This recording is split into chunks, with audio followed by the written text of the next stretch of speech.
하루 종일 스마트폰만 보면 뇌 구조가 변한다는 말이 사실인가요? 네, 사실입니다. 우리가 그 스마트폰을 장시간 보게 되면은 뇌의 앞쪽 부분인 전두엽과 그리고 뇌의 척두엽 부분인 기억센터라고 알려진 해마 기능이 떨어지게 됩니다. 특히 요즘에 숏폼 형태의 그 유튜버들도 많고 이런 숏폼 콘텐츠 소비가 많은데요. 이런 숏폼 콘텐츠의 소비가 특히 더 위험합니다. 왜냐하면 짧고 자극적인 정보만 반복적으로 보게 되면은 뇌는 깊이 생각하는 능력이 떨어지기 때문입니다.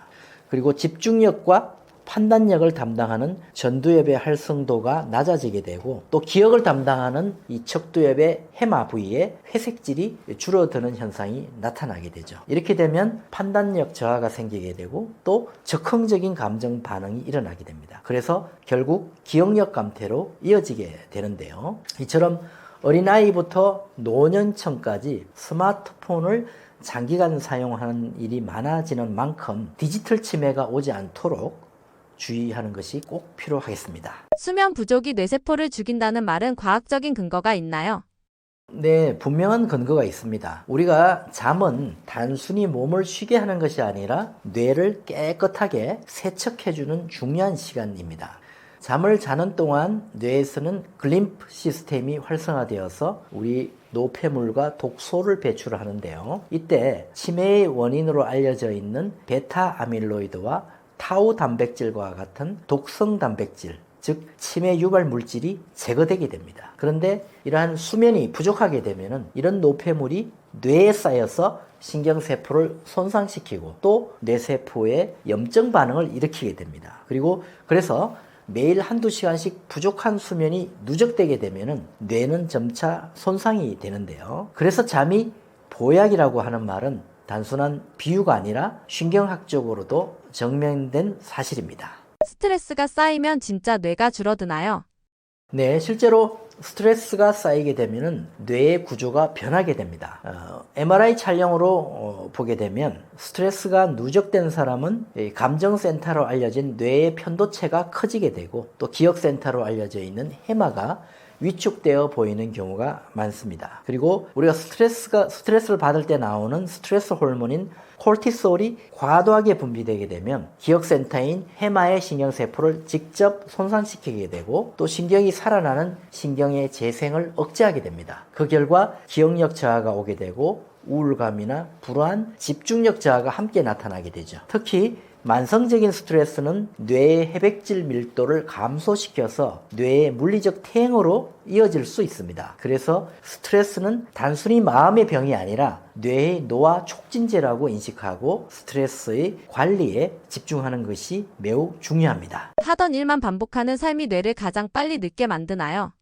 네, 맞습니다. 뇌에 새로운 자극이 없게 되면 뇌는 빠르게 늙어가게 됩니다. 매일 같은 길로 출근하고 같은 사람만 만나고 또 같은 일만 반복하게 되면 뇌는 더 이상 새로운 시냅스 연결을 만들지 않게 되죠. 즉 다시 말하면 뇌가 에너지 전략 모드로 들어가 버린다는 의미입니다. 이렇게 되면 뇌의 신경 회로가 단순화되게 되고 또 뇌의 회복 능력인 가소성이 떨어지게 됩니다. 그래서 이것을 극복하기 위해서는 작은 변화로만으로도 충분합니다. 예를 들자면 매일 지나가는 길에서 오늘은 약간 다른 방향으로 가보거나 또 새로운 취미 활동을 시작하거나 또는 낯선 언어를 배워보는 것만으로도 뇌는 신선한 자극을 받게 됩니다. 그래서 이러한 아주 작은 변화가 뇌에는 큰 활력을 주게 되는 것입니다.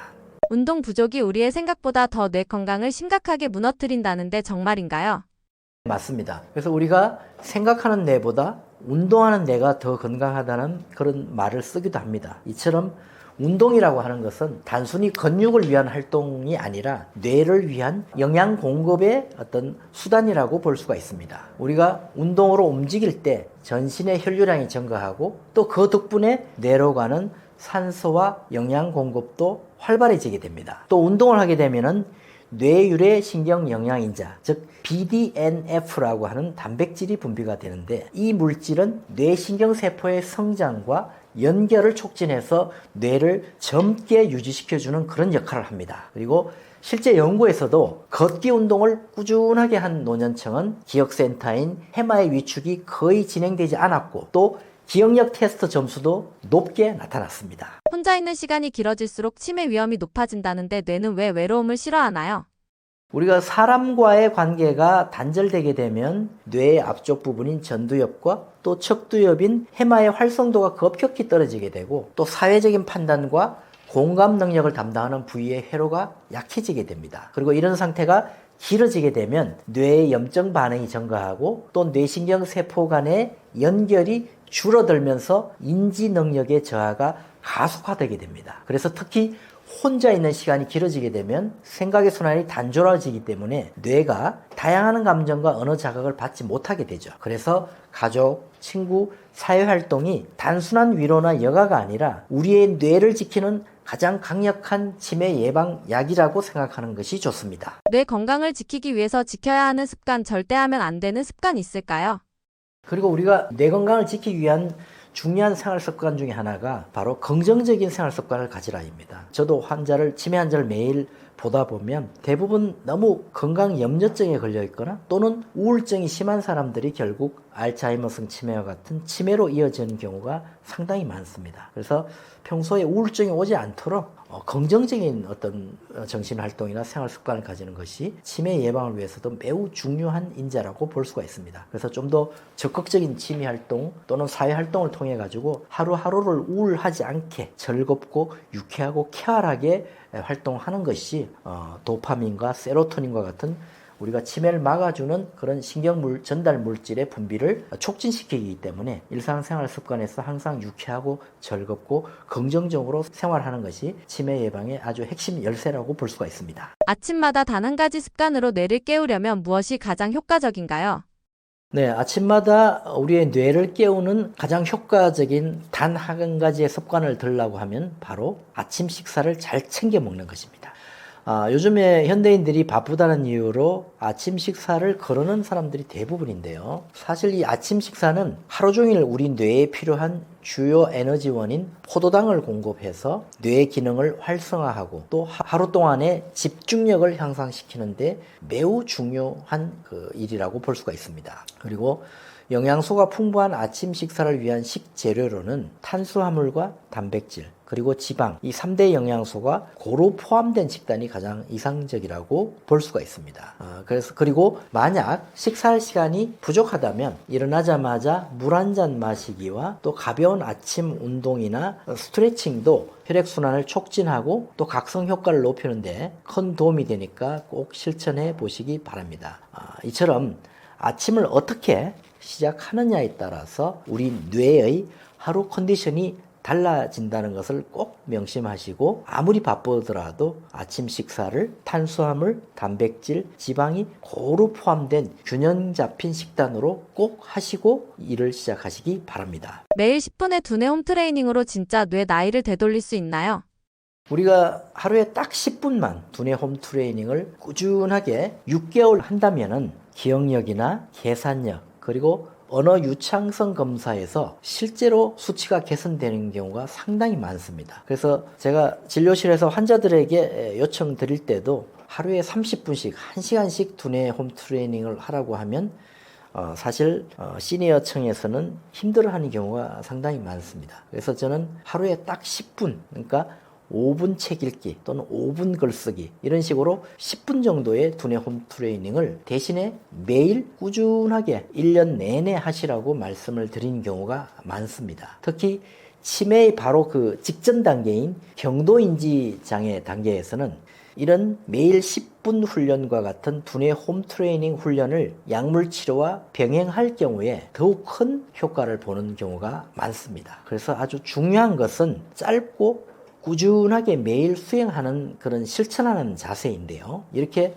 실천하는 과정에서 우리 뇌의 노화 속도를 늦추고 또 회복하는 힘인 회복 탄력성을 강화하여 치매를 예방할 수 있다고 볼 수가 있습니다. 그래서 너무 부담스럽게 공부한다는 생각으로 하지 마시고 편안하게 즐기면서 할 수 있는 하루 10분 정도의 두뇌 홈트레이닝 훈련을 꼭 즐거운 마음으로 해주시기를 추천드립니다. 출근길에 음악 듣기나 유튜브 보기 등이 아닌 뇌를 깨우는 루틴이 있나요? 우리가 출근길에도 사실은 시간이 충분하게 있는 경우가 많습니다. 이럴 때 그냥 멍하게 스마트폰만 쳐다볼 게 아니고 이 출근길에 여러 가지 신체 활동을 통해서 우리의 뇌를 깨울 수가 있습니다. 예를 들자면 출근할 때 한두 정거장 일찍 내려서 걸어가거나 또는 계단을 이용해 보시는 것도 상당히 신체 활동을 통해서 뇌를 깨울 수 있는 좋은 방법 중에 하나입니다. 특히 걷기 운동은 뇌로 가는 혈류량을 증가시키고 또 뇌 신경세포를 활성화하여 주기 때문에 뇌 건강을 정진시키는데 매우 효과적인 활동이라고 볼 수가 있습니다. 특히 걸으면서 주변의 풍경을 살피고 또 신호등을 확인하는 것과 같은 행위를 하게 되면 우리의 인지 능력을 함께 사용하면서 치매 예방을 하는데 더욱 도움이 될 수가 있습니다. 그리고 우리의 심리적인 이완을 위해서 어제 하루 동안 감사했던 일 3가지 정도를 떠올려서 글로 적어보는 것 또한 감정기억과 인지영역 활성화에 매우 도움이 됩니다. 이렇게 하는 것은 뇌의 앞쪽 부위인 전두엽과 그리고 뇌의 척두엽, 즉 기억센터인 해마의 협력을 강화하는 매우 좋은 루틴이기 때문에 이런 사소한 생활습관의 변화만으로도 우리의 뇌를 강화하고 치매를 예방하는 데 매우 도움이 될 수가 있습니다. 하루 중 언제 두뇌 활동이 가장 활발해지며 그 시간을 어떻게 활용하면 좋다고 보시나요?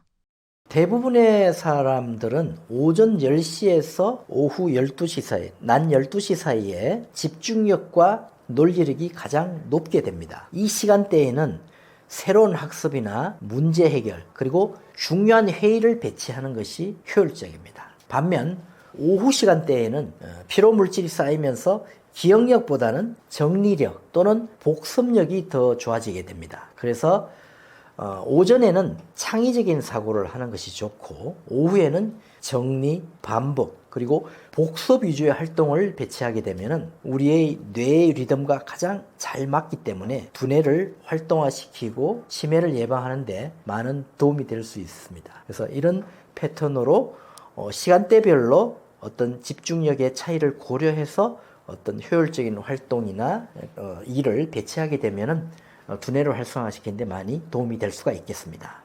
두뇌 건강을 위해 뇌의 피로 회복 시간을 가진다면 언제가 좋은가요? 우리가 두뇌 건강을 위해서 뇌가 쉬어야 될 그런 어떤 회복 시간을 가지는 것은 상당히 중요한데요. 오전 시간대에는 아무래도 이제 뇌가 가장 높은 집중력을 가지고 중요한 일들을 많이 처리해야 하기 때문에 사실 회복 시간을 가지기가 쉽지는 않습니다. 그래서 가장 뇌 회복에 유리한 시간대를 들라고 한다면 바로 점심 식사 후 한 10분에서 20분 정도의 그 짧은 휴식이 상당히 중요한 도움이 된다고 볼 수가 있겠습니다. 식사 후에는 우리의 혈액이 위장으로 쏠리기 때문에 뇌로 가는 산소의 공급이 줄어들게 됩니다. 이때 잠시 눈을 감고 깊게 복식 호흡을 하거나 또는 짧은 명상을 하게 된다면 뇌로의 혈류순환이 서서히 회복되게 됩니다. 그리고 낮 시간에 규칙적인 짧은 휴식도 두뇌 건강에 도움이 되는데요. 우리가 낮에 장시간 집중력을 유지하고자 한다면 쉬지 않고 일하기보다 한 30분에서 50분 정도 집중한 후에 5분 또는 10분 정도 짧은 휴식을 통해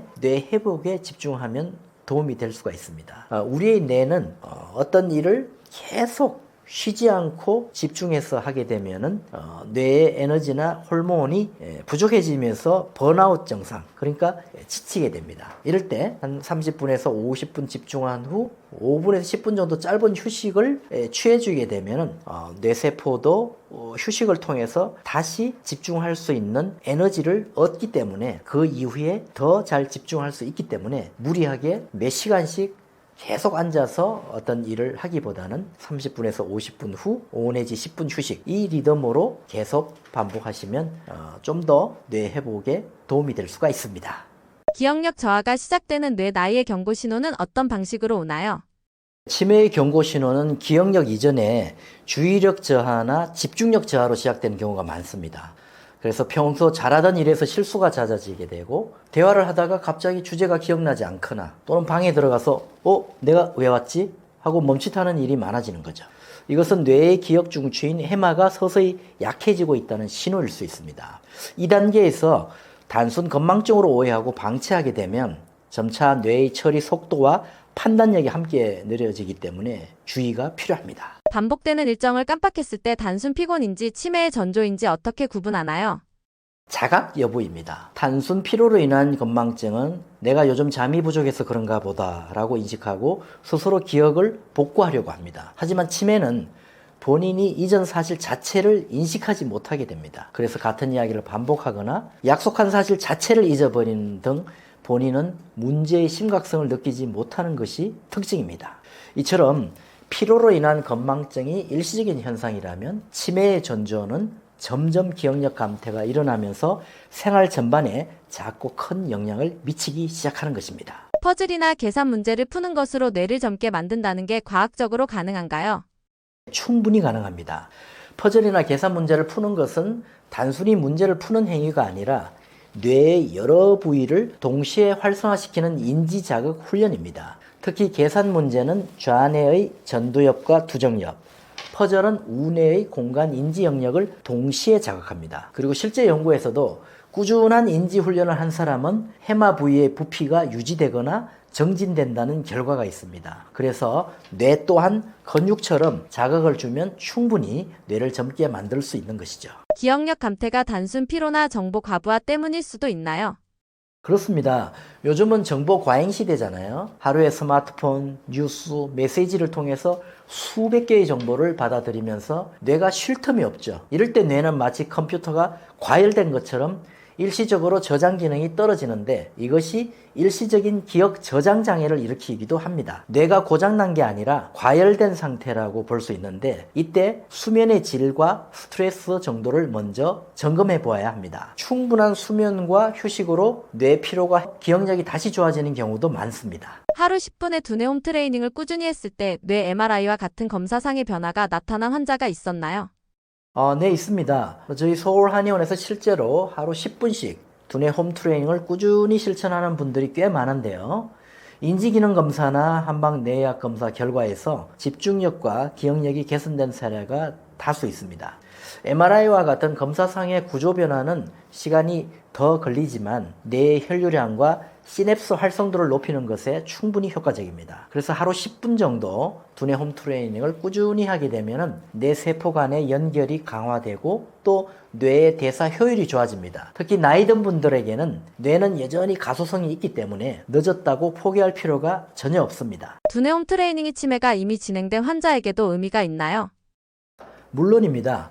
오히려 이미 진행된 환자에게 더 절실하게 필요하다고 볼 수가 있죠. 치매는 진행 속도 조절이 중요하기 때문에 뇌를 자극해주는 훈련과 또 체계적인 치료 관리가 함께 진행되어야 합니다. 구체적인 방법으로는 간단한 글쓰기, 또 일기쓰기 등으로 과거의 기억을 되살리거나 또는 손끝 운동으로 전두엽을 자극하는 방법도 있습니다. 또 가족과 함께 사진을 보면서 당시를 회상하는 것도 감정 회로를 활성화시키는 훌륭한 방법이라고 볼 수가 있습니다. 그래서 뇌 훈련은 기억을 최대한 깨우는 과정이라고 이해하면서 환자와 가족 모두 포기하지 않는 마음가짐이 매우 중요합니다. 치매의 전조 증상 확실한 신호는 뭐가 있을까요?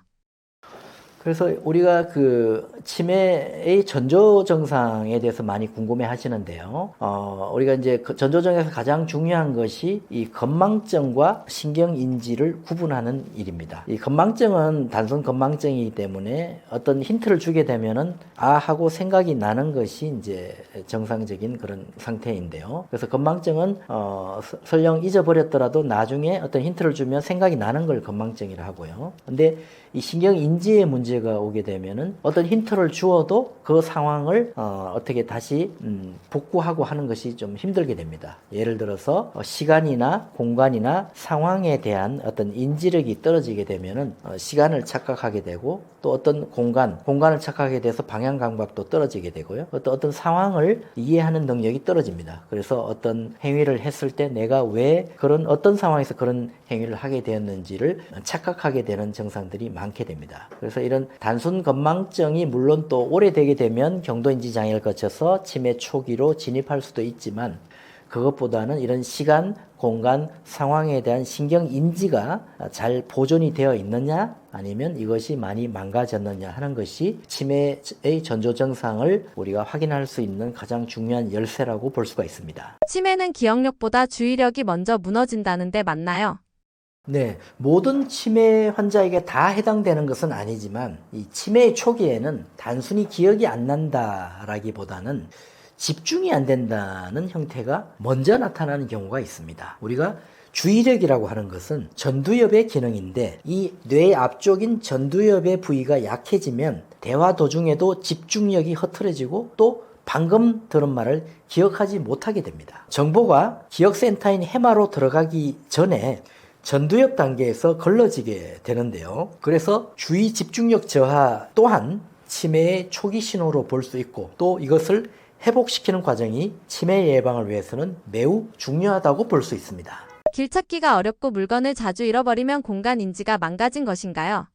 네, 맞습니다. 이런 증상은 뇌의 위쪽 부분인 두정엽과 척두엽 부분인 해마의 기능이 약해졌다는 신호로 볼 수가 있습니다. 우리가 뇌의 가장 위쪽 부분인 두정엽은 방향 감각과 공간 배치를 담당하고 또 척두엽 쪽의 기억센터인 해마는 위치 기억을 저장하는 역할을 합니다. 그래서 이 두 부위가 약해지게 되면 길을 잃거나 방향 감각이 떨어지게 되고 또 물건을 둔 위치를 잘 못 찾게 됩니다. 그래서 익숙한 공간에서도 자주 물건을 찾지 못한다면 이것은 단순 건망증이 아니라 공간 인지 저하로 보아야 합니다. 예를 들자면 치매 초기 환자분들이 길을 잃거나 또 방 안에서 물건을 못 찾는 이유가 바로 이런 이유 때문입니다. 멀티태스킹보다 중요한 것은 주의 전환력이라는데 어떤 의미인가요? 한 번에 여러 일을 동시에 하는 멀티태스킹은 사실 뇌에 큰 부담을 줍니다. 뇌라고 하는 것은 한 시점에 한 가지 일에만 온전히 집중할 수 있기 때문에 사실 여러 가지 일들을 번갈아 처리할 때마다 전환 비용이라는 것이 발생합니다. 주의력 전환력이라고 하는 것은 이 전환을 매끄럽게 해내는 능력인데요. 주의 전환력이 뛰어나게 되면 뇌의 유연성이 좋아지게 되고 또 뇌의 앞쪽 부위인 전두엽의 활성화가 유지되어서 치매의 위험이 낮아지게 됩니다. 그래서 뇌 건강을 위해서는 한 가지 일에 몰입하고 또 이것이 끝나면 다른 일로 전환하는 구조가 더 바람직하다고 볼 수 있습니다. 균형형 뇌훈련이란 무엇이며 어떤 구조인가요? 네, 균형형 뇌 훈련은 기억, 언어, 공간인지, 감정조절, 주의력 등 여러 영역을 고르게 자극하는 훈련법을 말합니다. 그래서 좌우뇌의 통합훈련이 중요한데 퍼즐이나 숫자 계산은 좌뇌를 그리고 그림 맞추기나 음악 훈련은 우뇌를 활성화시키죠. 이렇게 뇌의 다양한 영역을 함께 훈련하게 되면은 이 전두엽과 함께 두정엽 그리고 척두엽 간의 신경 연결이 강화되어서 인지력의 저하를 예방할 수 있는 좋은 효과를 거둘 수가 있습니다. 그리고 그래서 뇌의 특정 영역만 자극하는 것이 아닌 전체 뇌를 통합적으로 관리해야만 뇌 건강이 올바로 유지될 수 있습니다. 누구나 뇌의 약한 영역이 다르다는데 자가 구분법이 있나요? 네, 있습니다. 뇌는 개인별로 발달 정도가 달라서 누구나 상대적으로 약한 영역이 있게 됩니다. 간단한 테스트 방법이 있는데요. 이름이나 단어가 잘 기억 안 난다면 척두엽의 해마 기능이 약한 것이고요. 또 길 찾기나 물건 정리가 잘 되기 어렵다면 뇌 위쪽 부분인 두정엽의 공간 인지력이 약한 것이라고 판단할 수 있습니다. 그리고 평소에 감정의 기복이 심하고 또 어떤 충동 조절이 잘 안 된다면 뇌의 앞쪽 구역인 전두엽의 조절 능력이 떨어진 경우라고 볼 수 있습니다. 그래서 평소에 자신이 부족하다고 느끼는 부분을 잘 알고 있으면 그에 맞는 훈련 방향을 정해서 맞춤형 두뇌 회복이 가능합니다. 치매 진단이 두려워 병원 가는 걸 미루시는 분들을 위해서 해주고 싶은 말씀 있으신가요? 우리가 이제 그 치매 진료를 받기 위해서 병원에 가기를 두려워하는 분들이 많이 있습니다. 그랬을 때 아까 설명한 것처럼 아까 자가 구분법을 잘 활용하셔가지고 어떤 감정이나 충동 조절이 안 되고 성격의 변화가 많이 오는 이 전두엽의 이상인지 여부와 그리고 단기 기억, 특히 그 짧은 순간의 기억, 최근 일이 기억이 잘 안 나는 또는 척두엽의 문제인지 그리고 어떤 길찾기나 공간 능력이 떨어지는 두정엽의 문제인지를 자가 구분을 잘 하셔서 어느 부위에 문제가 있는지를 잘 찾아서 해결을 해보시고 또 그것이 잘 안 되면 즉시 병원에 가서 빨리 조치를 취할수록 치매를 근본적으로 예방하는 데 도움이 되니까 꼭 실천해 보시기 바랍니다. 안녕하세요. 저는 서울한의원 대표원장 박종입니다. 네, 저는 한의학 박사이자 의학 박사인데요. 한의학적인 연구를 통해서 계속적인 이제 연구를 하는 것도 중요하지만 또 서양학적인 관점에서 우리가 치매라든지 파킨슨병, 뇌졸중과 같은 퇴행성 뇌질환을 바라보는 것도 중요한 의미가 있을 것 같아서 양쪽 학문을 서로 존중하면서 한 30년 이상 중증 난치성 질환인 치매를 중점적으로 연구하고 치료하고 있습니다. 그래서 오늘 첫 시간에는 많은 분들이 가장 궁금해하시는 치매의 전조증상에 대해서 알아보았고요. 또 하루 10분만 투자해도 뇌를 젊게 유지해서 치매를 예방할 수 있는 핵심 방법들을 모두 알려드렸습니다. 그래서 이 내용들을 아는 것에 그치지 않고 이것을 매일 꾸준하게 실천해 주시는 것이 더 중요하기 때문에 이것을 알고 잘 실천해 주시기 바랍니다. 제가 진료실에서 치매 환자들을 보면서 말씀을 드리는데요. 치매는 우리가 치료할 수 없는 불치병이라기보다는 치료하기 어려운 난치병이라고 볼 수 있습니다. 그래서 치매는 결코 치료되지 못하는 병은 아닙니다. 다만 치료하기가 무척 어려운 병이기 때문에 평소에 치매에 걸리지 않도록 예방하는 것이 가장 치매의 근본적인 치료법이라고 볼 수 있습니다. 하지만 치매에 걸려있는 환자들이라고 하더라도 우리가 환자라는 시선으로 그분들을 대하지 말고 그분들이 스스로 자가치유 능력이 향상될 수 있도록 일상생활에서 자존감을 높이면서 잘 활동할 수 있도록 도와드린다면 증상이 나빠지는 것을 억제할 수 있고 또 서서히 완화될 수도 있기 때문에 꼭 희망적인 그런 지원을 해 주시기를 바라겠습니다. 뇌는 우리 장기들 중에서 끊임없이 재생하고 또 회복할 수 있는 장기입니다. 뇌는 가소성이라고 해서 신경가소성이라고 해서 회복할 수 있는 힘이 있는 장기입니다. 특히 기억센터로 알려져 있는 해마라고 하는 곳은 이 해마가 망가져서 치매가 오지만 또 뇌 속에서 유일하게 다시 재생될 수 있는 그런 곳이라고 알려져 있는 부위라고 볼 수가 있습니다. 제가 오랜 시간 동안 치매 환자들을 치료하면서 뇌가 훈련과 자극을 통해서 실제로 변화되는 것을 여러 번 확인을 했습니다. 그리고 치매 치료의 핵심은 우리의 마음과 뇌와 몸을 통합해서 치료하는 것이라고 볼 수가 있는데요. 사실 우리가 마음이 우울해지고 우울증이 생기게 되면 뇌의 구조와 기능도 변화되게 되고 또 기억력도 떨어지면서 치매에 취약해질 수 있습니다. 그리고 이 뇌 기능이 약해지면 우리의 몸도 쇠약해지기 때문에 항상 마음과 뇌와 몸, 그러니까 자율신경계, 중추신경계, 이 체성신경계를 통합적으로 관리하는 것이 상당히 중요하다고 볼 수 있습니다. 그래서 저는 이를 체계적인 데이터를 기반으로 이 치매 예방법과 치료법을 30년 이상 연구를 해오고 있는데요. 그 결과 세계 최고의 권위자들인 미국의 하버드대학교 의과대학 석학들과의 의학적 교류를 통해서 자체 연구 개발한 치매, 파킨슨병, 뇌졸중의 특허받은 치료법인 서울 하버드 333 통합치료를 완성하게 되었습니다. 그래서 이 영상을 보시고 치료에 도움이 필요하신 분들은 고정 댓글에 링크를 확인해 주시고요. 또 저와의 1:1 전화 상담 신청도 가능하기 때문에 치매 환자를 돌보고 계신 가정의 보호자분들 그리고 치매 환자들이 또 불편한 점이 있으신 분들은 편하게 문의를 주시면 제가 직접 상담을 하고 또 방법을 일러드리도록 하겠습니다. 그리고 오늘 여러 가지 치매에 대한 이야기를 많이 드렸는데요. 치매에 걸려 있는 분들도 포기할 필요가 없는 것이 제가 설명드렸던 어떤 마음 챙김이나 또 뇌에 좋은 음식 그리고 좋은 생활 습관 그리고 운동법 그리고 취미 활동 등을 통해서 뇌를 계속 개발하고 뇌에 신선한 자극, 입체적 자극을 준다면 치매 환자라고 하더라도 그 증상이 나빠지는 것을 억제할 수 있고 또 서서히 완화시킬 수도 있기 때문에 치매라고 해서 이것을 불치병이라고 생각하지 마시고 희망적인 극복이 가능하다는 긍정적인 사고로의 전환이 상당히 중요하다고 볼 수가 있고요. 또 건망증이나 경도인지 장애와 같이 치매의 직전 단계에 있는 많은 분들도 치매를 미리 예방하는 이런 평소에 좋은 생활 습관들이 많기 때문에 이 습관들을 잘 지켜서 미리미리 예방을 한다면 치매는 사실 그렇게 무섭고 두려운 질환이라는 것은 아니라는 인식도 우리가 가질 수 있게 될 것입니다. 그래서 평소에 어떤 마음챙김, 음식, 생활습관, 운동법, 취미활동을 통해서 즐겁고 유쾌하고 활기찬 생활습관을 가지기를 제가 권장드리겠습니다. 그리고 여기에서 더 다루지 못한 자세한 치매 정보는 제가 운영하고 있는 의학 유튜버 채널인 박종TV의 치매 특강편을 시청해 주시면 많은 정보들이 있으니까 유익하리라고 생각이 됩니다. 마지막으로 여러분의 뇌는 아직 젊습니다. 그리고 회복될 수 있습니다. 그러니 희망의 끈을 놓지 마십시오. 감사합니다.